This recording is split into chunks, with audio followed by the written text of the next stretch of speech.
On this week's episode, Fast and Furious is at a crossroads. Is Umbrella Academy better the second time around? And are you ready to be attacked by sharks?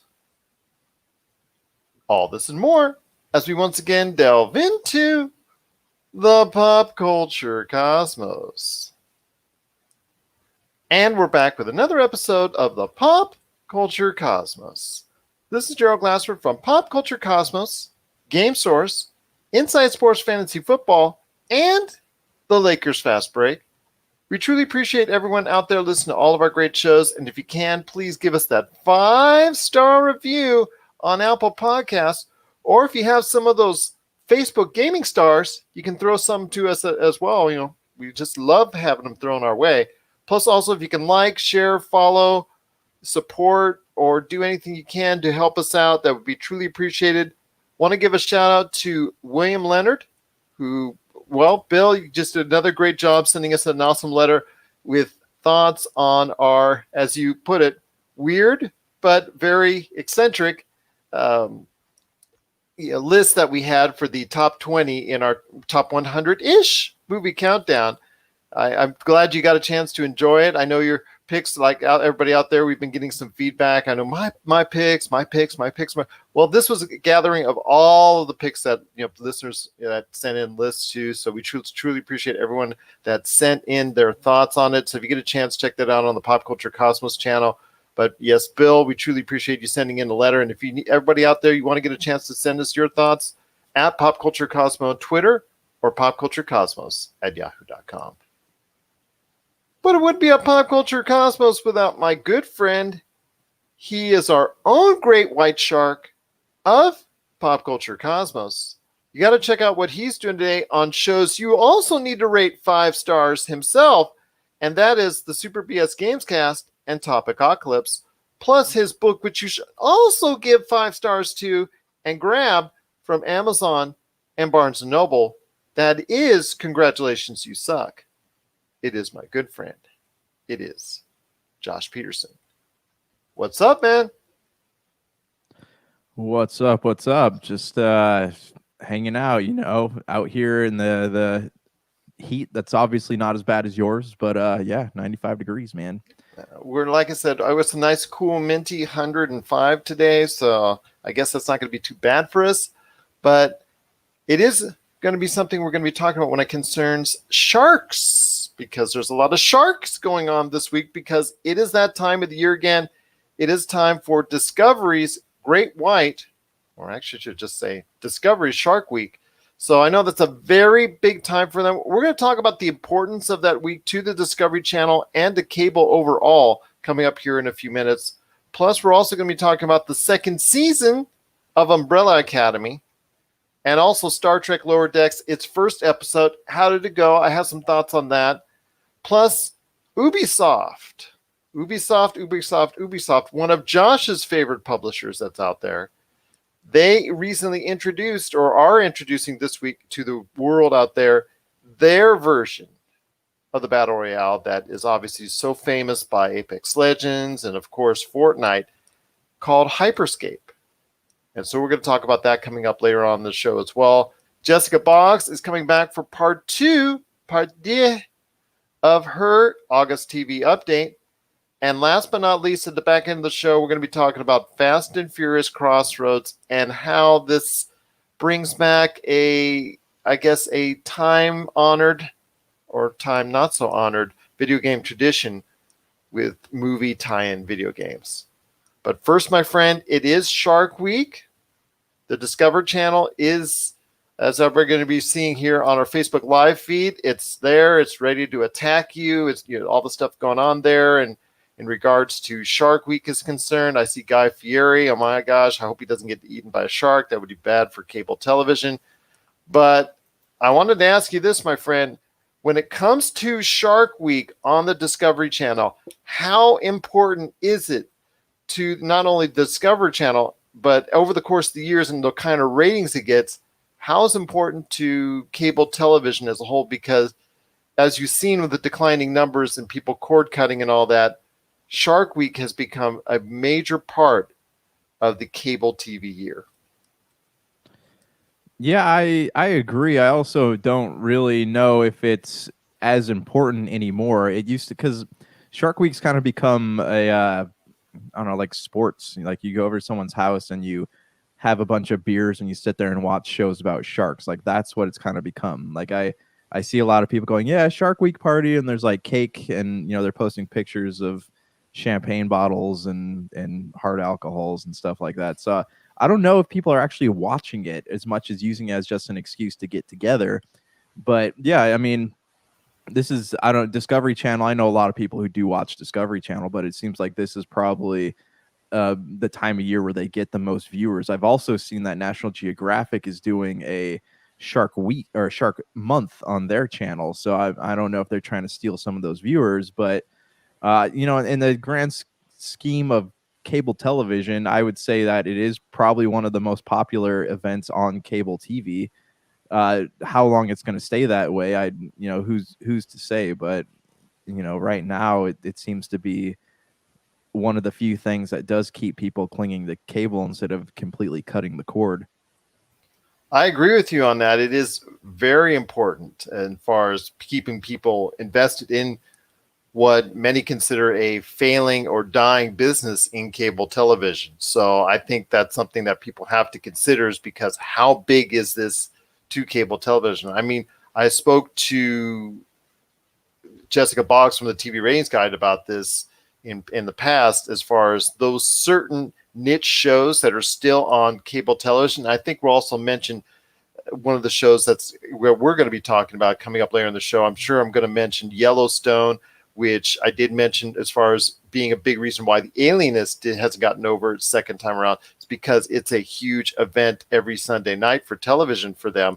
But for the Discovery Channel, this is huge. This is something, I don't know, want to say it's like their Black Friday, where Black Friday for many retailers can be up to 60 to 70% of their entire earnings, that Black Friday weekend, that holiday period for them.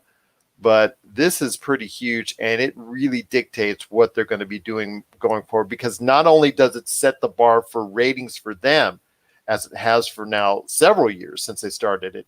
And you talked about how the other networks are trying to buy in with National Geographic or whatnot, trying to buy in with their Shark Month and shark related things, because they see that. But for them at Discovery Channel, it also helps introduce people to what's coming up in the fall. Advertising dollars for Shark Week are much higher than at any point in time for Discovery Channel. So for them at the Discovery Channel, this is a very, very important week. Yeah, I mean, and here's a couple things that they do correctly as opposed to the other networks, is the fact that, one, they have celebrities doing their doing their shows, narrating or doing or even part of it, like I just saw with Guy Fieri. Yeah, Guy Fieri. Last year they had Kevin Hart and Shaquille O'Neal, I think, on one of the shows. The Rock was on one of them. Like they are very they do a great job with that. And I think Shark Week has built the reputation to where if they did want to go to a certain celebrity, they'd be like, oh yeah, that'd be awesome. I know Mike Tyson's on something coming up either today or tomorrow. They also do, I think with Discovery Channel, what kind of sets them apart is that you go on a lot of, like, you watch Nat Geo or you watch Animal Planet or whatever it might be. They do shows with sharks, but they're very, I don't want to like cheapen what Shark Week is, but those shows are very educational, whereas Discovery Channel does a good job of crafting a story around what's going on with this. Also, a lot of shock and awe. Shock and awe, yeah. Quick cuts before the commercial. Mm-hmm. So I've always admired how they do that, and I always love that one. They do one of these every year, right? Where it's like, is this real or not? They always do one documentary where they're kind of like pulling a fast one on the audience, and I think that's good too. Discovery Channel does it upright. The big question here is like how, say one of the streaming networks, Netflix or something, decides to do do some big shark events. Is that going to pull away from Discovery Channel, or do they have enough pool to keep people subscribed to cable? And that's the thing. That's the major question. Are they going to be able to go ahead and keep on having Shark Week be this event going forward, because as we talked about and hinted to and alluded to, not only on this program, but previous many others, cord cutting is a real thing. Cord cutting has been a real thing now for a couple of years. And with the advent and strength that Netflix and now Disney Plus and HBO Max, Peacock is now putting their name in there, Amazon Prime. And you've talked about it before as far as the cost is concerned, by having to pay for one and the other and the other and the other. Cable television at a considerably higher cost is something that a lot of people cannot keep on affording, even if it is for Shark Week or whatnot. So people are looking forward to seeing if they can get some of that Shark Week action on other programming, maybe on streaming programming, and they're able to say, you know what, we're going to go ahead and sacrifice Shark Week because after all, it's only a week. So that's what I want to say right now. It's just, there's a big concern right now that if Shark Week doesn't continue to grab audiences, that's a bad sign for Discovery Channel, but also a bad sign for cable overall. Yeah, right. I mean, it's, you can't beat the convenience of being able to watch something when you want to watch it, right? And I know cable has tried to do that with, their on-demand services, but even still, like, you don't get the full experience of Shark Week via on-demand. So, I mean, if this is something that's causing families to actually sit down on their couches and spend time together while they watch Shark Week, I mean, I think that's a big, that's a huge positive. Whether or not that's going to be sustainable, I guess we'll have to wait and find out as more and more streaming services get announced and more stuff, unrolls and stuff. And we'll just, it'll be interesting to see what happens. It will be interesting to see what happens because, without these major event weeks or periods or shows or times where cable gets to the forefront of the action, without having those, it looks like cable would be really a lot in much a worse place than they are now, and they're already in a declining place as is with the advent of streaming networks and the popularity of them. So we'll have to wait and see what the numbers look like going forward. I think our friends at the TVRatingsGuide.com will keep you in tune with what's going on each and every day as far as the Shark Week Discovery ratings are concerned.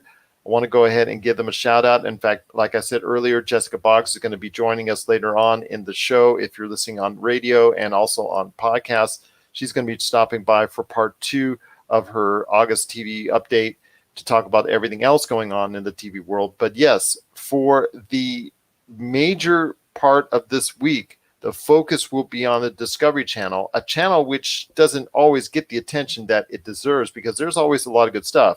And yes, you could say they might dramatize it. They might add stars into it to give it that star flavor, and it may not be as educational as you might want it to be.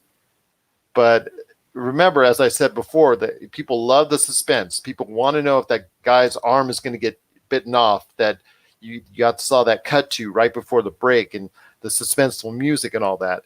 And you want to see if there's any real danger involved or if it's just something that they're going to go ahead after the break and say everything's okay. So you really are in tune with what's going on with Discovery Week, with Discovery Channel and Shark Week, because it's been keeping your attention now for many people. It's been keeping the attention of many people now for years and years and years. And it's the one true success I think Discovery has really laid upon. They've got a couple others, of course, but the Discovery Channel with Shark Week really is their big time of the year, and it's also one of the biggest times of the year for cable. What are your thoughts out there on Discovery Shark Week? Are you looking to dive into it and take a bite out of it on cable television? Or are you going to go ahead and say, you know what, I'll wait till some of the stuff gets to a streaming format, or you know what, unfortunately, the cost of cable is just too much for my blood. Shares your thoughts, popculturecosmos@yahoo.com. Also, as well, Pop Culture Cosmos, Humanity Media, and Game Source on Facebook, Twitter, and Instagram as well. And yes, while it lasts, or before it gets banned, Pop Culture Cosmos on TikTok as well. My friend, there's also much to talk about when it concerns the Umbrella Academy, which recently debuted on Netflix for season 2. A lot of people were excited about it. We talked about that, and we kind of lumped it in always with The Boys and also Doom Patrol. I'm not sure. Let me get your feed on this. I know we've talked about this before, but just refresh my memory. Where did you put Umbrella Academy after season 1 when it concerns Doom Patrol, The Boys, and Umbrella Academy? Because they all finished their season 1s right around the same time. Where did you put Umbrella Academy out of those three?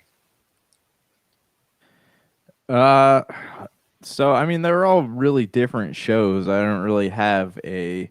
I like them all. I'm actually still watching Doom Patrol right now. I'm about halfway through the first season, but yeah, it's I don't know Umbrella Academy. It's kind of it has flair, I guess the word would be. Like the characters are all interesting. It's got comedy, really kind of out there elements. Not as much so as Doom Patrol, but it was a good watch. It was fun. It was a fun show with a good story. How would I compare it to The Boys? The Boys is like a whole different. Like you go from your slightly family friendly to something that you wouldn't want to show your mom, and because of that, it's kind of a hard to compare the two. I like all three of them, to be honest with you. I haven't watched the new season of Umbrella Academy yet, but it's on my list after I finish Doom Patrol, so I'll probably get to that next week sometime. But yeah, I mean, it's definitely it's probably in my top 5 things that I watched last year, if that helps answer your question. It was of the three for me, I think number 3, but they were all three of them very, very good. Let's put it into context here. All three were very good for me, but I think that of the three, I like The Boys the best. I would put Doom Patrol second, and then I would put Umbrella Academy third. I'm watching Umbrella Academy. In fact, I'm just about finished with it, and my thoughts are on it is it's better than the first time go around. I think it is something that people need to go out of the way to see. I think it is really good. I think it gets a little bit hectic on the story narrative because sometimes they're right now in 1963, just before the events of the tragic assassination of John F. Kennedy and how things like that could set into motion as far as the apocalypse. I'm not sharing any spoilers because it's on the trailer, but I will say this right now that it's, for me, a good watch, even though that sometimes the narrative gets split up between all the characters and it has to tell each and every one of their stories within the span of the same episode. And sometimes it doesn't let everything flesh out. But outside of that, the whole, I guess, dynamic of the family itself of the Umbrella Academy is the best part of it, and how they interact with each other. Plus, the characters themselves are so interesting to watch, and I think they've grown as characters that I enjoy them more now than I did last year. I think there was still some feeling out process because it was the first season for them. They didn't really get into it as much, but I do really like what let's just say it's gone from good to very good in my estimation. I think it's a very good watch, and I really enjoy seeing the Umbrella Academy this time around. Yeah, so to be honest with you, I didn't even know like they didn't market it very much. So I didn't really know that there was a new season until I went to Netflix last week. I'm like, oh, there's a new season here. So yeah, I'm gonna watch it. Hopefully I'll finish Doom Patrol this week and I'll be able to start, Umbrella Academy by the time we talk next weekend. But yeah, I do really enjoy the show. I think the characters all have they were all really well developed, and I think they have a lot of development left to go. As far as the whole family dynamic is interesting too, because they're so dysfunctional, and they're learning about each other. They're learning how to get along with each other, how to function. They're learning how to like take responsibility for things. So it's a fun show, and I think there are things to be learned from it. So it's definitely something I am excited about. I'm excited about it too. I can't wait to see what they have planned ahead for the future. Obviously, the ending is, it's having a lot of people talk about it, so I won't go into detail because there's still a lot of people out there who haven't seen it yet. But it is, like I said, on a better note, and it was already off to a good note before in season 1, but this is even better. It's as far as the second time around. So season 2. So season 2 of Umbrella Academy is really getting off to me for a good note. I'm hoping everybody will give it a chance. If you haven't seen it, Umbrella Academy season 2, season 1 is also available on Netflix. Doom Patrol, I know we got to talk about that. Let me ask you this. Again, to me, I put those three in a loop as far as The Boys, Umbrella Academy, and also as well, Doom Patrol and The Boys, all three of them in the loop, because of the fact that to me they serve the same type of anti-hero concept, and they all came around, they all came out around the same time. So that's how I looped them all together. I thought Doom Patrol season 2 was good, but I may be leaning towards, as far as of the two right now, between Umbrella Academy and what I was saying with Doom Patrol, I may be leaning towards Umbrella Academy now, but both were still very good. What are your thoughts so far on Doom Patrol? So I'm enjoying it. I mean, it's really, I love how aware of itself it is. I can see they're trying to take some cues from Deadpool, Yeah. which seems to be what everyone's trying to do these days. Yeah. But I loved, I loved how they were on that bus, and I think it was episode 2, end of episode 1, early in episode 2. They're on the bus, and Mr. Nobody's talking, and like, who's gonna pay any attention to what you're doing? He goes, well, the people subscribing to DC services. Like, he says it in the middle of the show, so it's kind of funny. But I like it, honestly. I think that Brendan Fraser is incredibly talented. It's a shame what happened to him, all that stuff he's going through, but I think he's incredibly talented. I'm glad he's back Yes. back on the screen again. Even just his character is messed up, but I mean, there's a lot of layers to that can be peeled back over several seasons. And as far as like the what's the radiation guy? You know what I'm talking about? Like, got the bandages. Yes. He seems to be like the cool-headed leader of the group, and then they have Rita, who has she turns into the Blob, and then Cyborg comes in. Like, there's everybody in the show, and Jane, everyone in the show is so different from each other.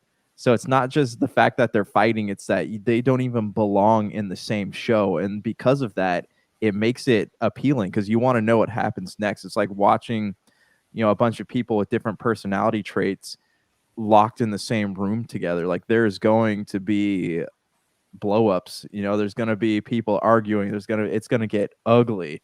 And so that's what makes it so interesting. It's like watching a scripted reality TV show with superheroes, and it's kind of I love it. I love it. And so I'm only on season 1. I'm on episode 5, I think. So I got a couple more left, and then I'll probably watch Umbrella Academy then season 2. But it's making I do enjoy it. I'm curious. It's making me want to kind of like check out Titans, but I don't know if I'll ever get time to do that. But yeah, no, it's a good show. If you got HBO Max, it's definitely worth sitting down and watching. And next month is The Boys, which the sneak peeks I've already been seeing of The Boys has me excited for that show, because I thought that was the best of all three. I think you said the same as well, but we're talking about all three being very good shows. Like I said, Umbrella Academy is to me a little bit better than Doom Patrol season 2, but not by much. We're talking almost about semantics here, because all three have managed to maintain that momentum going forward. So I'm assuming at this point in time, the popularity is still there for each of them. And with The Boys already being renewed for season 3, even before season 2 came out, the excitement level is there for each of those shows. So I'm excited to see what's going ahead and coming up on the future for all three of these programs, because they both are interesting. They both have their dynamics. They both have their, like you said, off the wall characters that shouldn't even be on the same show with each other, but yet somehow they have like a dynamic mix with each other that makes for something that's very watchable. And the direction, the way these shows go and the type of narratives that they tell, for the most part, are really good.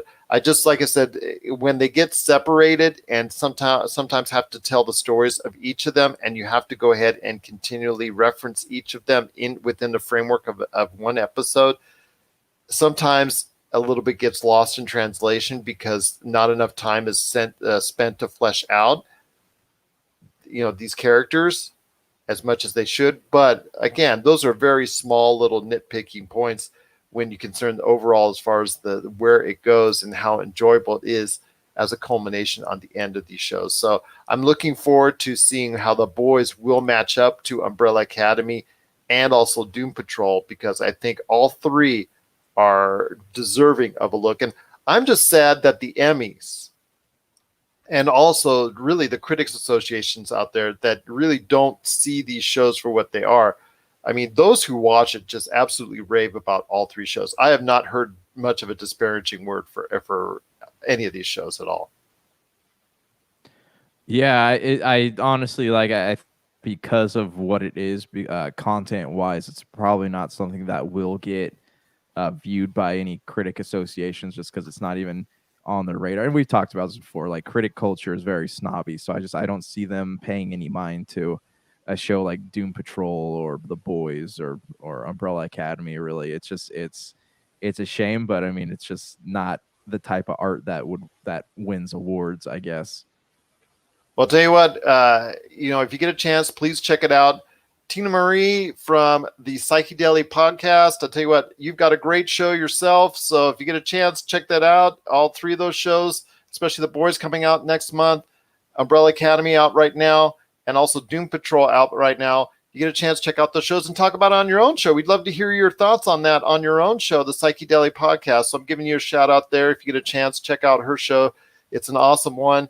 And I'll tell you what, right now for us, when it concerns all three of those shows, it's just something that we're excited to see. They've gone into season 2 for at least two of them, and we think 3 of them. We think The Boys season 2 will also be good. But for at least 2 of them, season 2 has been definitely continuing that great trend. What are your thoughts out there on Umbrella Academy, Doom Patrol, and coming up next month, season 2 of The Boys? We'd love to hear your thoughts on all 3 of these season 2s. And if you enjoy them, you want to go back into the worlds, and you're looking forward to a season 3, share us your thoughts, popculturecosmos@yahoo.com. Coming up next, my friend, is going to be Ubisoft's Hyperscape, I should say. Their entry into the world of Fortnite and also Apex Legends and all the battle royals. And I know how much you love battle royales. Okay, you don't love battle royales, but I know how much you are aware of battle royals. And I've spent some time playing Fortnite and Apex Legends. I'm okay with them. I'm not exactly in love with them. I'm not exactly going to go ahead and spend countless hours and countless dollars, which I know Epic and EA are probably sad about, but I want to hear your thoughts on Hyperscape, and if you think Ubisoft's going to put so much into it, because you've seen in recent past Amazon and some other entities try their hand at the world of battle royales. And unfortunately, even though we thought this might be a fad, or some people out there might thought this be a fad, it's still there, it's still here, it's still strong, and it's still gaining money. So Ubisoft's trying their hand on it. So I want to hear your thoughts on Hyperscape, and if you think it can be something that can match up to Fortnite and Apex Legends, and even Call of Duty Warzone as well. You know what's funny is I don't hear a lot about Call of Duty Warzone anymore. I don't know. I'm sure people are playing it, but like I don't. When people talk about good battle royale games, like the ones you do still hear about are Fortnite and Apex Legends. And I got Brank from Super BS plays Apex Legends a lot, and he really likes it. As for Hyperscape, I feel like Ubisoft wasted so much time talking about this on their little press conference thing. Like this game looks just like every other battle royale game that tries to break the Fortnite and Apex market. Like it just, I don't see it doing what they want it to do. I see it being something. I'm sure that it'll find an audience. I'm sure there will be people who play it, but I don't see it being the destroyer of worlds, so to speak, the one that catches the market. It's just something that's clinging to a fad. And if what we've seen with Ubisoft a lot of the time is that outside of their major franchises, they don't really they haven't really done a great job of supporting other types of other content. So I mean, I sure this could be something cool. It doesn't look that good to me. It doesn't look appealing to me. But then again, I don't like battle royale games, so that might just be me. I know they're the Microsoft's talking about some battle royale mode for Halo Infinite. I don't know anything about that yet, but it's not a game type that really appeals to me. And I saw, we saw with Amazon's thing, like this looks similar to what Amazon was trying to do, and then Amazon's market game just it tanked. No one wanted it. It's the first game in the history of games to go back into beta after it was released. So It also can delayed you? their second game too. Yeah. So can Ubisoft do?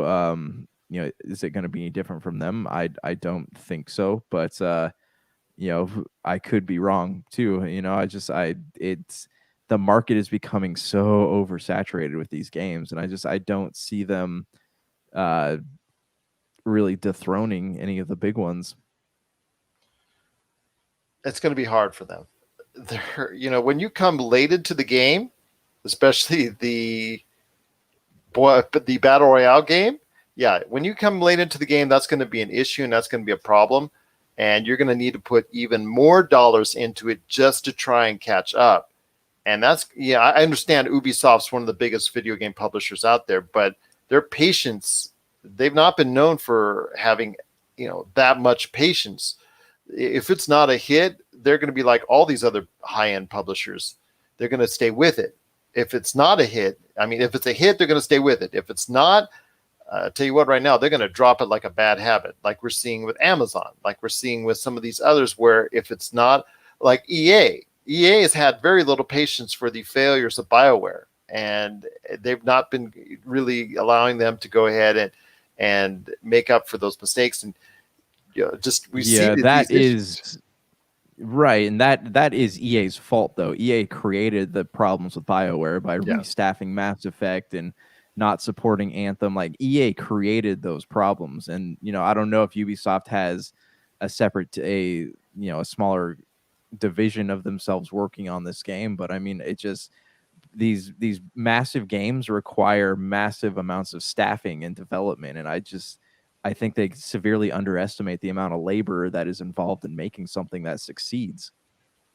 I agree with you with that, my friend. I think that oftentimes the issues with some of these games is the lack of patience that these publishers have for these games, and they're not letting them to go ahead and, in certain cases, flesh out to whether or not they're going to become a big game or not. If they don't get a big response right away, like we're seeing with some games, like Riot games, their latest hit that we talked about that on last week's shows, there where that game has gotten a big time, a great deal of people have become very interested in what they're producing. And we see some other games that have come out recently. The one that just dropped on PlayStation Network last week, as far as one of the free games that are out, that got a lot of advanced pub right away, and it got a lot of people interested in there as far as being, obviously because it's one of the free games this month to come to the PlayStation Network platform. But I'm telling you right now, my friend, that if they don't get the kind of support it needs, it will not last. Hyperscape will just be a blip on the video game radar, and that'll be sad because we see developers work hard. We see these people that work tens of hours to create these video games, and to see their efforts in many cases go to naught, it's hard to see because it just doesn't catch with the right audience, or it doesn't catch with a big audience, or it doesn't draw away from the audience that it's trying to. And if it doesn't catch on right away, they'll drop it like a bad habit. And that to me is very disappointing.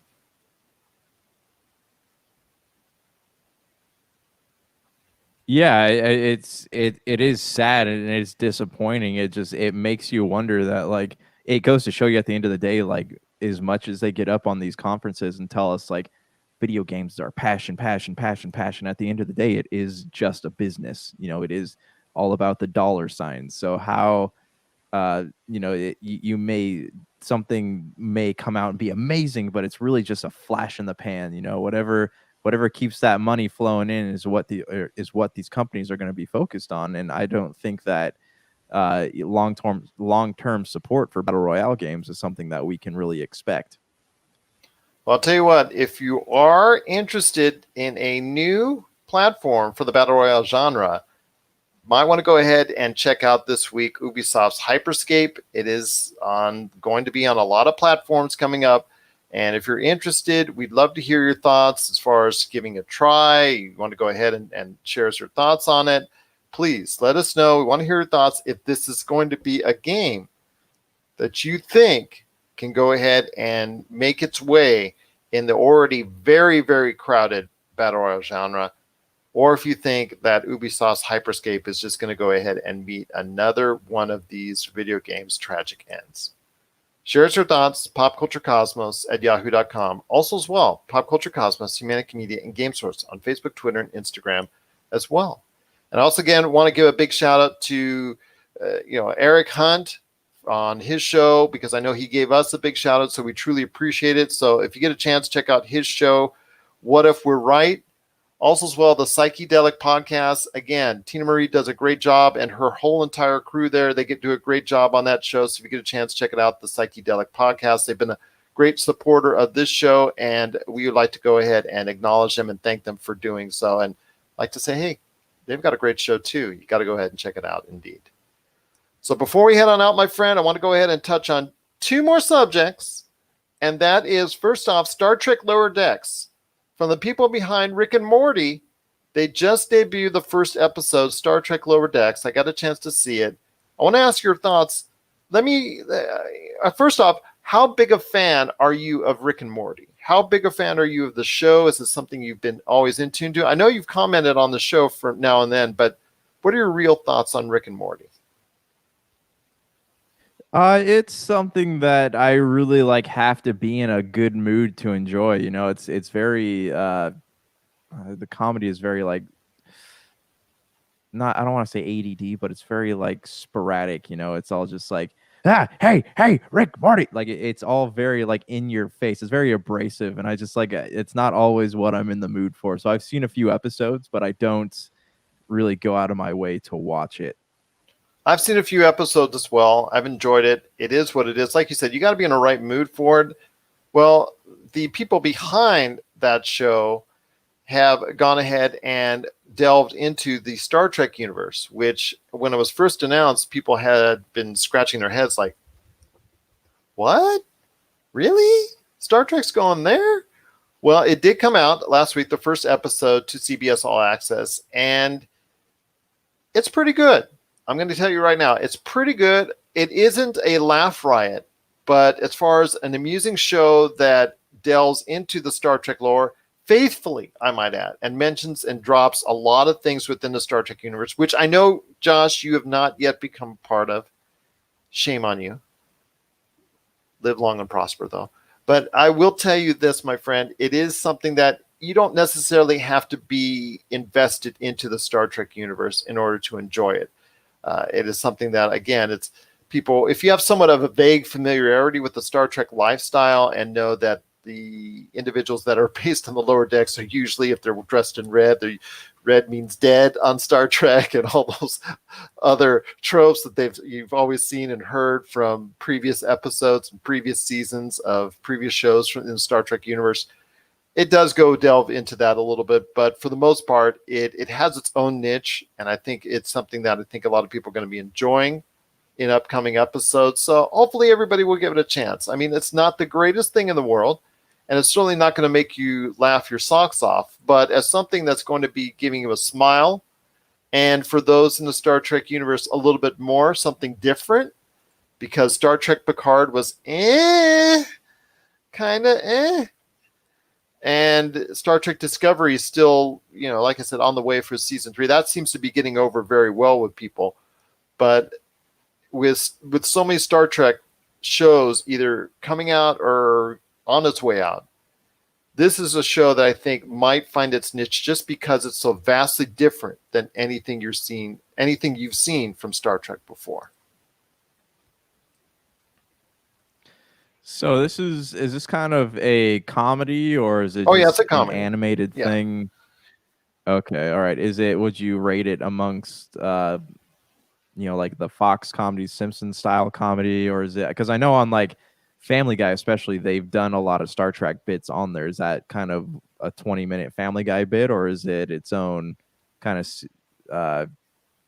kind of thing. Yeah, it's its own show, but the style and the comedic style is very heavily based in the Family Guy, even less like Rick and Morty. It's more Family Guy-ish type humor, very quick hitting, very referential, things of that nature. So it does something. It is something that you have to go ahead and you really get into. But I liked it. I liked it for what it's worth.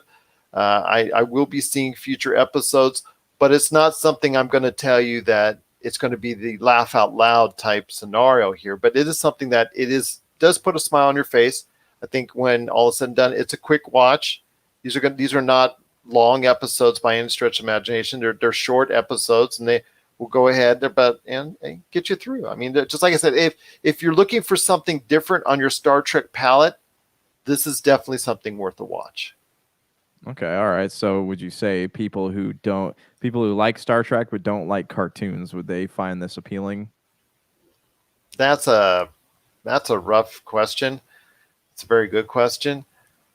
I would probably say that they're probably going to bypass it simply because of the fact that they don't like animated features or animated half-hour sitcoms for all intents and purposes. They're probably going to go ahead and still avoid it. But if you've got a light heart for Star Trek lore, or even if you just like that Family Guy style of comedy, or even a little bit with little shades of Rick and Morty thrown in there, then I'd say go ahead and give it a try, because it's something that I think in the overall Star Trek pantheon, it's a nice palate cleanser to go ahead with the overall unevenness of what we've seen in recent past with Star Trek Picard, the good when it comes to Star Trek Discovery, and what's coming up on the horizon with all the Star Trek shows. You're going to get into a lot of heavy in the Star Trek universe. This is a light palate cleanser, and I think I like it for that alone. Okay, all right, right on. Well, okay, when is it on? Where is it on? Is it on CBS All Access, or is it on TV? The CBS All Access, yeah. Yes, you gotta do those subscriptions. That's right, but it is free. You can get a free, I think, 7 days. So if you want to give it a try, the episodes drop each and every Thursday. So if you want to check out or wait till Thursday, let that episode drop so you catch a couple episodes, or wait until the season ends. I'm not sure if it's 8 or 12 episodes, but it's going to be something where if you want to go ahead by the end of the year, catch it, get that free trial, knock it out, I think it's something that's going to be well worth your Star Trek time. What are your thoughts out there on Star Trek Lower Decks? Something that came out very recently to Star Trek, to CBS All Access. Truly enjoyed it. Thought it was pretty good. Thought it's something that I think everybody out there would kind of want to watch, especially if you're into Star Trek lore. But please, I want to hear your thoughts. popculturecosmos@yahoo.com. Also saw Pop Culture Cosmos, Humanic Media, and Game Source on Facebook, Twitter, and Instagram as well. Well, coming up, we've got Jessica Boggs from the TVRatingsGuide.com. She's going to be stopping by to talk about part 2 of her August TV update. And then afterwards, Josh and I are going to be going and delving into the crossroads of Fast and Furious and video game film adaptations, and how do they end up being still, even in 2020, so very, very bad. We're going to talk about that coming up here at the back end of the show. This is the Pop Culture Cosmos. All right, my friend, we made it to the back end of the show. This is the Pop Culture Cosmos. I want to thank Jessica Boggs from the TVRatingsGuide.com for being on today's show. Check out her monthly updates each and every time out right here at the Pop Culture Cosmos, plus all of her work on Jessica's show, wherever you can get your podcasts, and, of course, the TVRatingsGuide.com, where you see all the updates and reviews and ratings updates and renew cancel indexes and all that. We truly appreciate Jessica for being on the show today. Also, check out, again, What If We're Right, that podcast, the Psychedelic podcast, Tina Marie, her show. Just want to go ahead and give one last big props to both those shows for doing what they do, and go ahead and check out those shows as well after you check out ours. Again, if you get a chance, 5 stars if you can. Also, as well, throw those Facebook gaming stars whenever we're doing this. And then if you can like, share, and support us any way you can here at the Pop Culture Cosmos, it's greatly appreciated. But before you head on out, my friend, I know you were on pins and needles as a gamer that you are, waiting for this Fast and Furious Crossroads came out this past weekend. Okay, maybe no one or virtually no one was looking forward to this game, but you had a chance to take a look at a little bit of it. I had a chance, well, the unfortunate opportunity to take a look at this. This game looks bad, and the ratings have already come out for this game on many levels. When you don't get a chance to review it ahead of time, and the reviews don't come out until after it's been released, that's usually the high sign on how bad the game is. And this game, to me, is bargain bin worthy already, my friend. And unfortunately, we'll get into here in 2 seconds as far as film adaptations for video games. But I want to ask you this, my friend. You got a chance to check out some Fast and Furious Crossroads. Tell me what you think.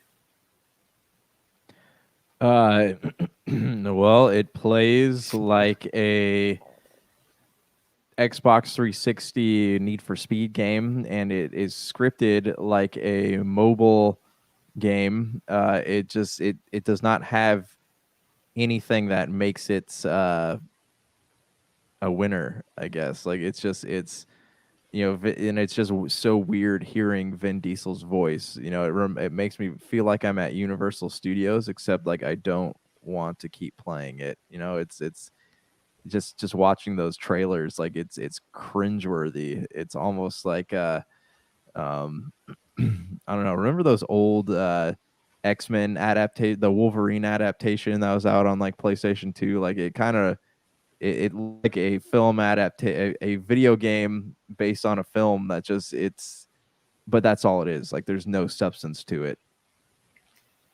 I want to say this, my friend. First off, I think that ride, the Fast and Furious ride, I think that's being closed down. Did I hear rumors of that? I'm not 100% sure on that, but my daughter, I think, gave me the high sign that they're possibly getting rid of those rides because I guess they're not very popular. I went on it. Wow. I like the King Kong one.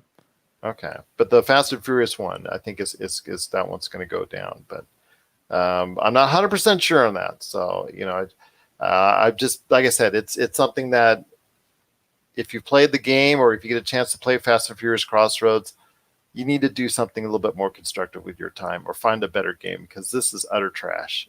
You were so kind in your narration and your summation of the video game, but I'm going to tell you, the Xbox 360, I think if it went on there, it would be actually looking bad on the Xbox 360 and probably run on the lower end of that. So it really is not a very good looking game. It doesn't look like it's being basically it's out there just as trying to see if anybody will buy it. And that's, to me, it's coming out at the wrong time.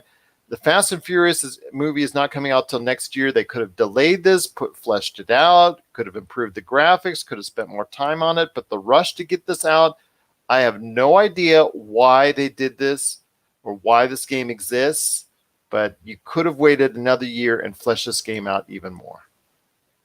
Yeah, well, it looks and sounds like a mobile game. Like just watching that trailer, I was waiting at any minute for something to pop up to say, "Hey, if you want to buy a turbocharger for $6," that's what I was waiting for, that to pop up on the screen. It's very disappointing. And before I get to your thoughts on Jojo Rabbit, before we head on out, my friend, I want to go ahead and ask this. I thought in 2020 we had gotten rid of the seriously bad film video game adaptations, but unfortunately that's not the case. It's great to see that a lot of video games are now becoming movies, like Uncharted and so many others that are coming out, or so many others that are at least being worked on and are in production and being signed up, which is great to see. But when it goes the other way in these films to video games, I thought in 2020 that these studios, realizing how much money it takes to go ahead and build a decent video game, would just stop doing these cash grabs, because they're not even cash grabs because nobody's buying them.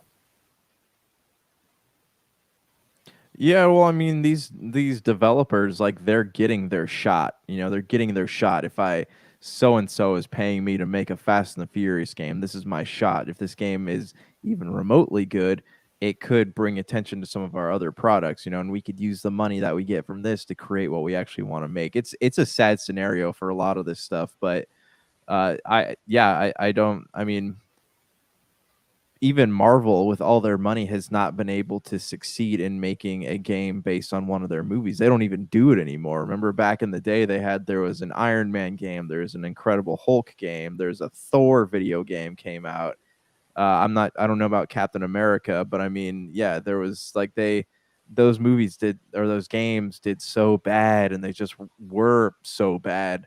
Rocksteady obviously did great things with Batman, but it wasn't based on any specific movie as much as just the comic book properties. So, yeah, I thought we were past those days too, but I mean, the Wii, PlayStation 2, Xbox 360, PlayStation 3, Wii era, those the first decade of this century was really a bad time for film video game adaptations, because a lot of them were really just cash grabs. I get that, especially with the Wii. Everybody wanted to go ahead and just get into the Wii and make a like you bargain binware and just throw that out there. Yeah, I understand that, but I thought we've got past that. But unfortunately, that's not the case. well, I mean, in their defense too, like this, I guess if you're gonna put out a trash game, like this would be the right time to do it because there's not really anything coming out. So I mean, Yeah, if they and got video game spending is up. yeah, so if that market, like if the video game market is doing one thing in their favor, it's the fact that there's nothing else to play. So I mean, you never know. It might land in the hands of a few people, but yeah, I don't see it being anything noteworthy. Or it might land in the bargain bin at your local retailer very soon. Oh, I'm sure. Yeah. What are your thoughts out there on Fast and Furious Crossroads? I cannot imagine that they will be very good thoughts, but we want to hear it nonetheless. Share us your thoughts, popculturecosmos at yahoo.com. Well, my friend, it's been a great episode, but before we head on out, I know you had just recently caught one of the, I guess, most acclaimed movies of last year. I believe also as well an Academy Award nominated film, Jojo Rabbit from Taika Waititi. I want to hear your thoughts on that film because I know you had some recent comments on social media that you wanted to go ahead and express. So the floor is yours. I saw it last year. I enjoyed it. I didn't enjoy it. It was pretty good for me. It was one of the top 20 films I saw last year, but it wasn't like at that top 5 level, or that's just really hit me.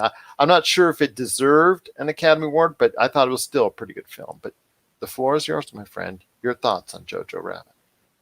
Well, okay, so I'm gonna write a review on this, but I'll give you a few things that have come to mind when watching this movie. I mean, is it worthy of an Academy Award? I don't know. I think it's an important film.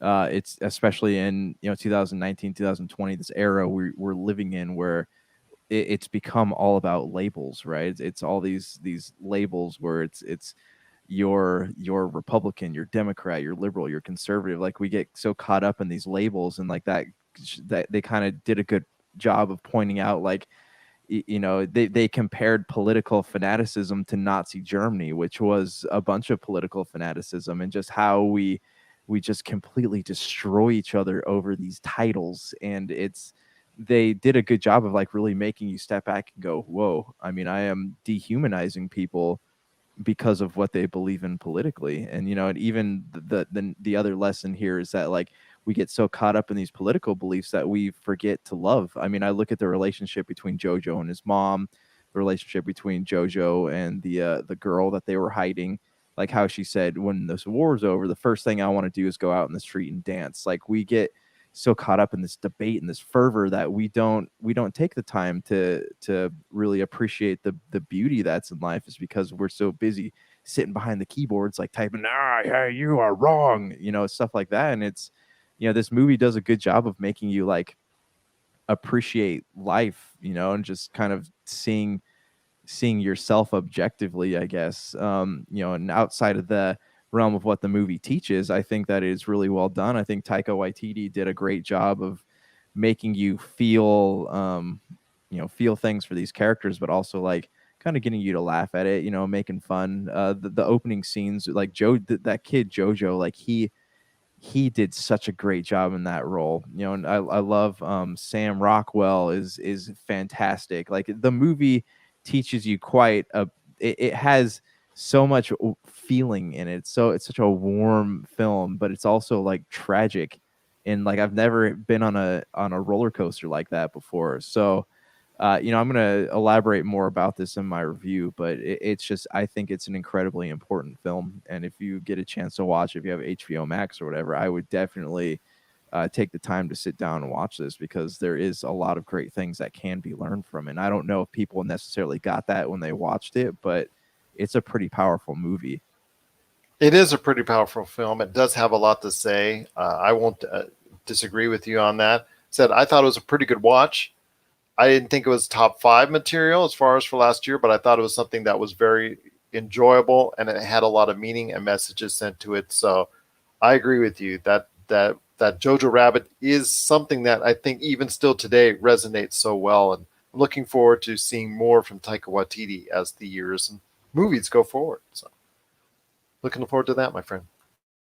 Yep, he's a talented man. If you have any thoughts out there on Jojo Rabbit, or you want to go ahead and check out Josh's work, please share today. It's going to be, either popculturecosmos at yahoo.com, or check out his upcoming thoughts on it at popculturecosmos.com. Well, my friend, been a great episode. Got more coming up this week on the Friday episode of the PCC Multiverse. Any last thoughts on the way out? Not really. I think we covered everything I was wanting to cover. I'm waiting for more. I'm curious if this next week's going to bring more announcements from Disney about movies coming out, or even Universal. So Disney definitely has paved the way for something with Mulan. So we'll see what happens. I'm looking forward to that DC Fundo, my friend. And maybe Marvel might have something, like you said, sneaking up before it, just to try to steal the DC Thunder. Very interesting. Very interesting indeed. So for Josh Peterson, this is Gerald Glassford. It's another beautiful day in paradise right here in the Pop Culture Cosmos. We thank you for listening. And here's hoping you have yourself a great